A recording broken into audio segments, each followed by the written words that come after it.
Hey everybody, welcome back to another episode of Brilliantly Resilient Live. We are in the beginning of some people have already come back to school, sort of. Some people are hanging in there waiting to send those lovelies back to school, sort of. This has been like the sort of season. It's sort of back to school, sort of back to routines, and we're going to dive into all of this and more with our guest today, Carol Spina, the principal of the coolest name of a school. Get ready for this, you guys. Our Lady Star of the Sea in Atlantic City, New Jersey. So she's one of our neighbors. We are so happy to have you here today, Carol. Thank you so much for having me. So okay. Let's just dive into this whole thing.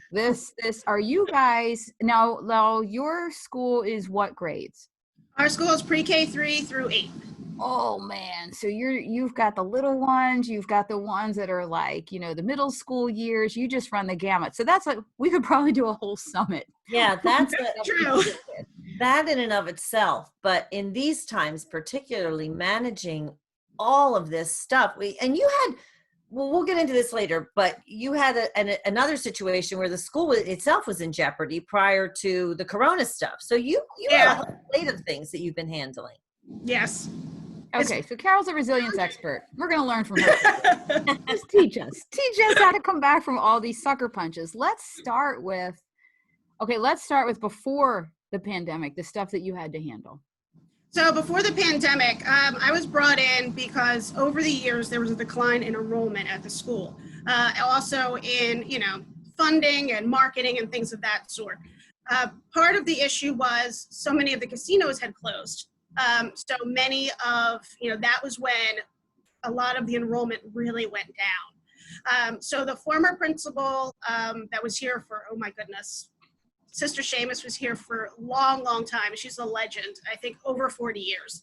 Wow. And yeah, long time. And then the principal before me was the first lay principal, and she was here for 5 years.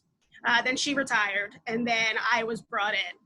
So my main initiatives were to increase enrollment, increase funding, and then I wanted to increase programming so that we could really draw in more students. And marketing also was one of my main tasks, because there was a lot of people that if you didn't grow up in this area or if you didn't go here, some didn't know we were still open. They weren't sure that we were here. So we really had to get the word out. And plus we have such great academics and so much great programming. We really wanted to make the entire, basically this region aware of what we had to offer. Wow. So and that right. Go ahead. No, I was just going to say that right there. You had to expand your immediate reach. Yes. So we talk a lot of times about going out from your first or second level connections. And that's kind of a similar thing to what you're talking about. You had to go beyond the people that might naturally be in your sort of sphere and go beyond that. Mm-hmm.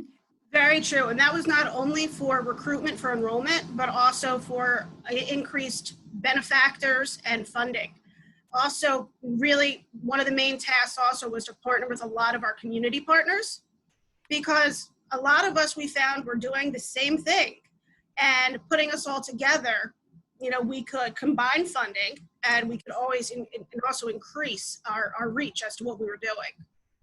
Wow. And that is actually something that we have heard over and over again from businesses in the guests that we've talked to about building business, saving your business, recovering, being resilient, is building community and being in that community, working together. That's fantastic. So then where did it go from there? Well, currently we did increase enrollment. We were doing really great. We increased funding, probably tripled it. We were increasing programming, increasing our partnerships, and then unfortunately COVID hit. So mid-March we went out, and I will say my teachers did such an amazing job of switching from going, in school to remote at the flip of a switch. Mm-hmm. We planned for initially 2 to 3 weeks out. We thought we would be out. And then all of a sudden it was like we were out for the rest of the year. So they really got skilled with using Google Classroom, with using FaceTime to do small group and one-on-one instruction. The children and the parents too really stepped up.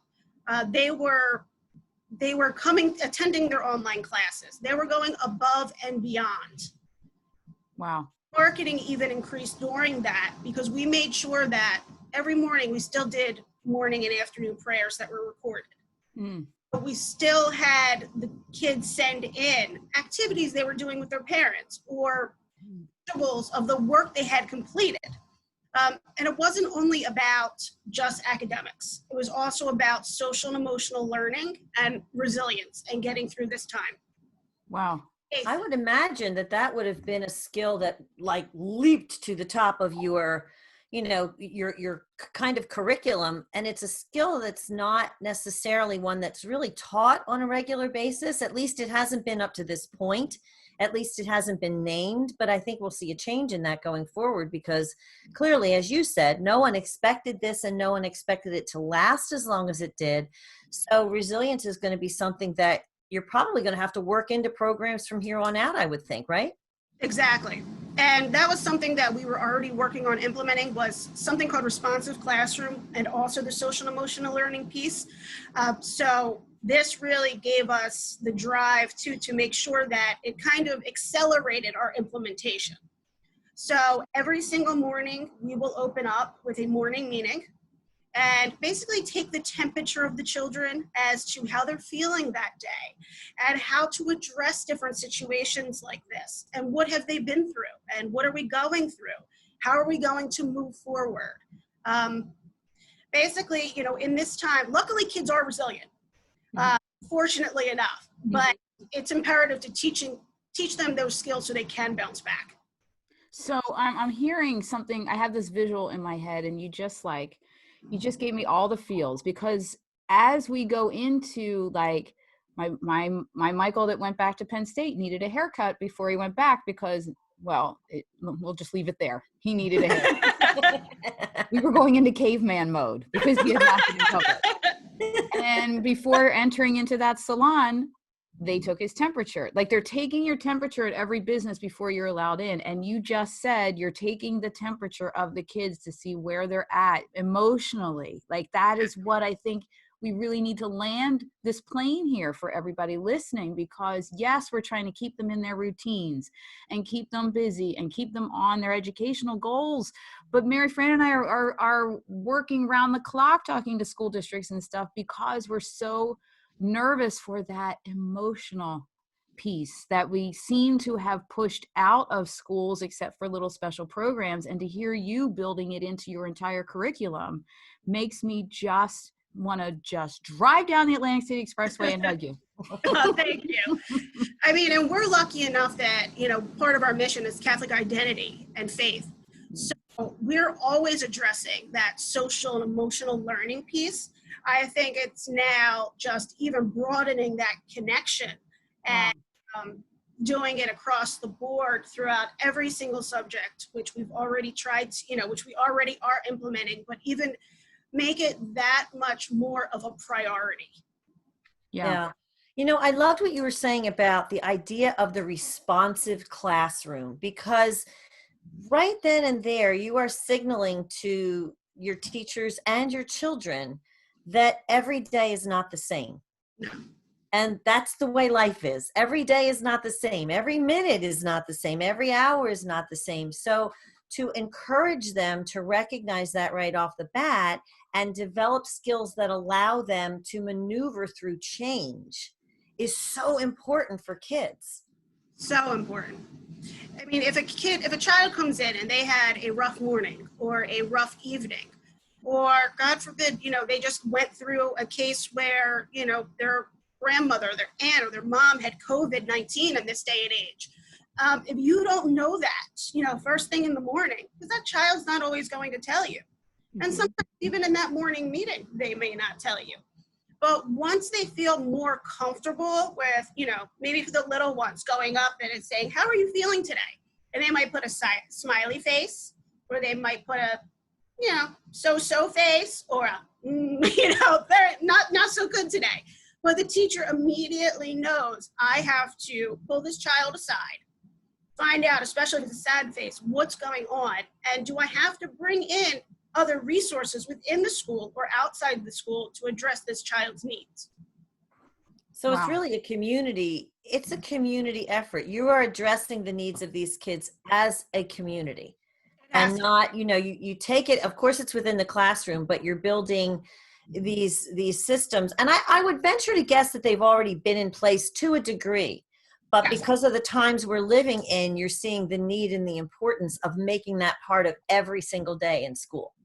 Exactly. And I think that's also too, along with increasing programming and the community partnerships, not only having the children have access in school, but having them know, hey, I can go to the Boys and Girls Club, or I can, or there's these resources for the parents to, let's say, get financial assistance so that the child doesn't come in and is miserable because they didn't have electricity the night before because the mom or dad couldn't pay the bill.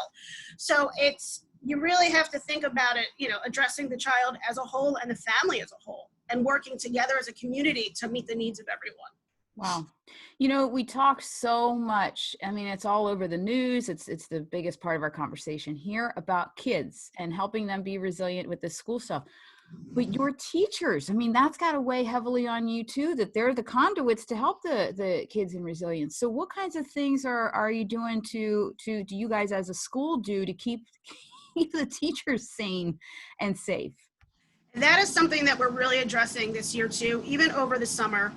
My teachers are off during the summer, but we had meetings throughout the summer. Initially, they were voluntary. I would put 2 on the calendar per week. And if they could make it, they could make it. And some of the things we would address is, hey, how's everybody doing? How's everybody feeling? But then it became more of a mandatory option, which they all stepped up and attended one or the other. And it wasn't only about preparation for coming back. It was also like, please make sure you go and see your own doctor if you have any underlying health conditions, because a HIPAA, I can't ask, I don't want to know. Yeah. But you might have to take extra precautions. You have to protect yourself and your own families too. Mm-hmm. And make sure that you're prepared. We're doing all this preparation for opening the school, but a lot of times, the teachers and the staff don't necessarily think about themselves, especially in education. Yeah. They're solely focused on, hey, I have to do what's in the best interest of these kids. So I would also tend to think that having the children see the teachers do the same things that they're being asked to do in terms of taking care of themselves. And, we all have to, do certain things that are unusual in this time. I tend to think that allows the kids to see the humanity of the teachers on a different level too. And all across the board, that has to help, again, build that community that you were talking about. And I want to touch a little bit on you were talking about the community partnerships. What kinds of partnerships are you developing, and how did you start the outreach for that? So I guess I started the outreach when I first came on. We had an evening event where they raised tuition assistance for the school. And it was a wonderful event. A former Senator Gormley is one of our biggest supporters. He actually is the host. And the pastor, Father John at that time, he went around and introduced me to everyone.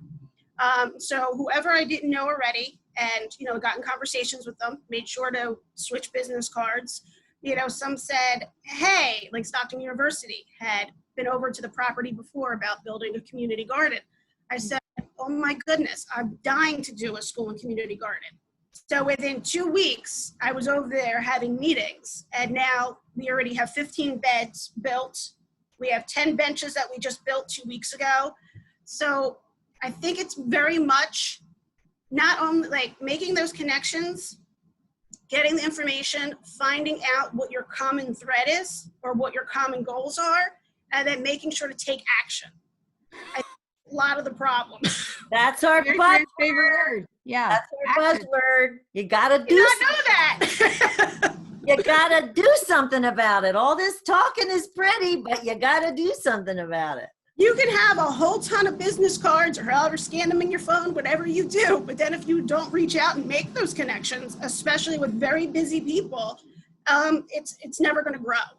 But then once what I found and what I've always found is once you make a few connections, Then a connection connects you with another, then connects you with another. Oh, you're doing that? Well, I'm not doing that, but guess what? Did you know that such and such is developing a drone program? Oh, I'll introduce you via email. And then it just happens naturally.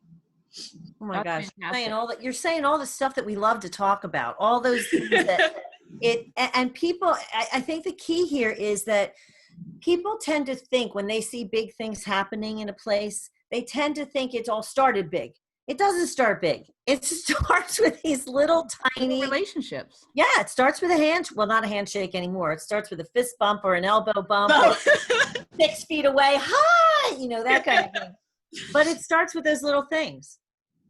Yeah. Yeah. And you know what's interesting? Like, we're talking about you tapped into the community and built the community, but really you went a step further and you've built your tribe for that school to all support each other. And then, you thrive after the losses from before, and then the nice big sucker punch of a pandemic, and you're able to thrive again. But wait, okay, we got to get real for 1 second here. Look, so you go through all this, you grow this school back up, and you're doing so well, and then the flipping pandemic hits. Do you say, I know that we're Catholic school and all that, but at some point do you go, look, God, are you kidding me with this? I think we've all said that. I think all the principals we're like, really, gosh, come on. What more? We'll be shaking our fists at it. We're very good at having tantrums with God. That's our specialty here, me and Mary. We're good at that. We are. Oh my goodness. Well, I think it allows you, though, that opportunity to do exactly that, to go, all right, God, look, if you're going to give us this, then you got to give me some other stuff to get through this. Like, is that how your prayers? Well, that's how my prayers sound. How do your prayers sound? That's exactly right. Just like I said, God can't give you more than you can handle. So, okay, if he's given me this, obviously I must have the tools or the resources that I have to figure it out. And I have to pray every day as to how to accomplish that. And I will say that we truly are blessed as to how people have stepped up to support us, whether it's our benefactors, community partners, families, the parish. I have people that I never knew before on my board or wherever that come in and just say, hey, Carol, how's the school doing? What do you need? Wow. Have enough tuition assistance? Do you have enough of this? Do you need me to come in and volunteer? Hey, there's this big Chelsea right now is being redeveloped, the community.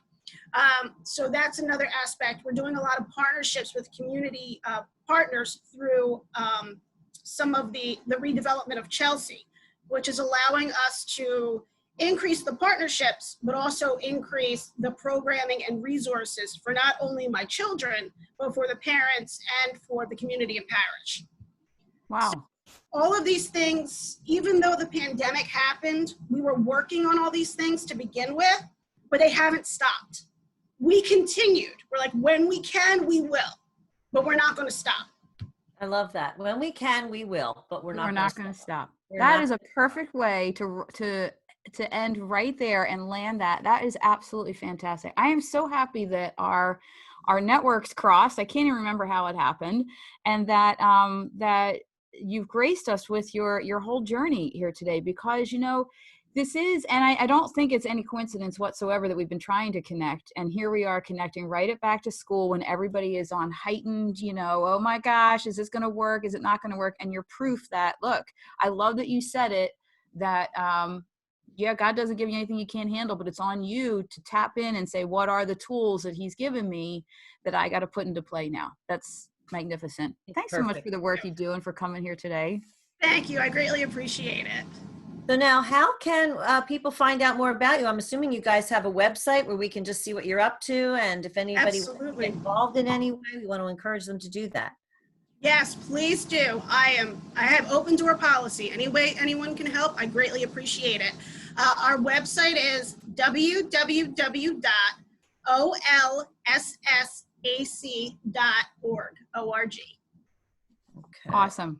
All right, everybody, olssac.org. Go check it out. And you can also, I know we're connected on LinkedIn. Carol's on LinkedIn. Go connect with her there so you can see true leadership unfold.